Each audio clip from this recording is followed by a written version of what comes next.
अदादोशुमार से ज़ाहिर होता है कि साल 2019 में ज़िला मलीर की अदालतों में खुला के 435 मुकदमात दर्ज हुए थे, जबकि 2020 में 387 मुकदमात दर्ज हुए। ज़िला गरबी में साल 2019 के 98 के मुकाबले में 2020 में 505 मुकदमात दर्ज हुए।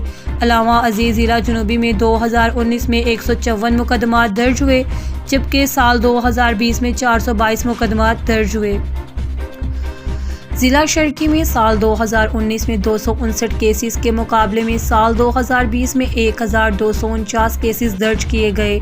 एडवोकेट साइमा कुरैशी ख़ानदानी कानूनी चाराजोई की माहिर हैं का कहना है कि नौजवान लड़कियां शादी के बाद पुरताऐश ज़िंदगी का ख्वाब देखती हैं, जैसे वो ग्लैमरस टेलीविज़न ड्रामों और फिल्मों में देखती हैं। हकीकी ज़िंदगी बहुत मुख्तलिफ और मुश्किल है।